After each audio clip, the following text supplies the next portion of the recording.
بسم اللہ الرحمن الرحیم۔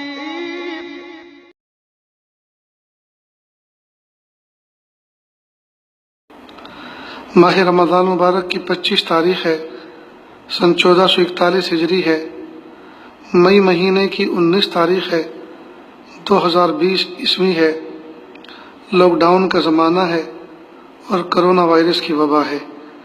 اللہ تعالیٰ سے دعا ہے اللہ تعالیٰ تمام انسانوں کی حفاظت فرمائے اور انسانوں کو اللہ تعالیٰ کی قدرت پہچاننا نصیب فرمائے۔ آج دل مغموم ہے اس خبر سے کہ ازہر ہند دارالعلوم دیوبند کے صدر مدرس شیخ الحدیث حضرت مفتی سعید احمد صاحب، جو کل تک جن کو ہم دامت برکاتہم کہا کرتے تھے، وہ آج اللہ تعالیٰ کی جوار رحمت میں پہنچ چکے ہیں۔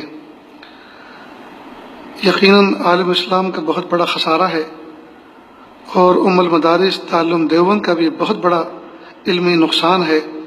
اللہ تعالیٰ عافیت کے ساتھ اس کی بھرپائی فرمائے اور نعم البدل عطا فرمائے۔ یقیناً دارالعلوم دیوبند کے اساتذہ اور وہاں کی شورا ذمہ داران صدمے میں ہوں گے۔ ہم ان سب کی تعزیت کرتے ہیں، اور ان کی کیا تعزیت کرے، ہم سب کے سب تعزیت کے محتاج ہیں۔ اللہ تعالیٰ غم کے ان دنوں کے اندر امت کو سکون و سہارا عطا فرمائے۔ اور اتنی بڑی شخصیت کے جانے کے بعد ایک بہت بڑا خدشہ اس بات کا ہوتا ہے کہ اللہ کے جو نیک بندے ہوتے ہیں وہ دنیا والوں کے لیے وقائے کے مانند ہوتے ہیں۔ یعنی جس طرح سے ایک چھتری ہوتی ہے سر کے اوپر، تو چھتری کے نیچے رہنے والا دھوپ سے بھی محفوظ رہتا ہے اور بارش کے پانی سے بھیگنے سے بھی محفوظ رہتا ہے، ٹھیک اسی طرح اللہ والوں کا وجود چھتری کے مانند وقائے کے مانند ہوتا ہے کہ دنیا والے ان کے زیر سایہ آسمان کی مصائب سے محفوظ رہتے ہیں، اور جب وہ وقایہ وہ چھتری ہٹتی ہے تو پھر آسمانی مصائب نزول کرتے ہیں۔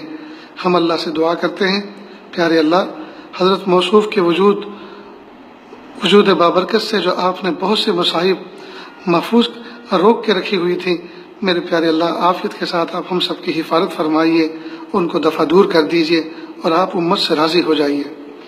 نیز دارالعلوم دیوبند میں حضرت کے اللہ تعالی حضرت کا نعم البدل عطا فرمائے اور ان کا سچا جانشین عطا فرمائے۔ عام طور پر بہت سے اداروں میں ایسی شخصیات جب جاتی ہیں تو بہت سے افراد ایسے ہوتے ہیں جن کی طبیعت میں شر ہوتا ہے، وہ شر کھڑا کرتے ہیں۔ اللہ تعالیٰ پورے دارالعلوم کی حفاظت فرمائے، پوری شورا کی جماعت کی جمعیت کی اللہ پوری حفاظت فرمائے، اور ان کی جگہ اللہ پاک بہتر سے بہتر افراد کو منتخب کرنے کی توفیق عطا فرمائے۔ جہاں جہاں تک یہ آواز جاری ہے، ہم سب کو چاہیے کہ ہم بیان کے اختتام پر کچھ صورتیں، چاہے سورہ اخلاص 3 مرتبہ صحیح پڑھ کر ہم مرحوم کے لیے ایصال ثواب کا اہتمام کریں۔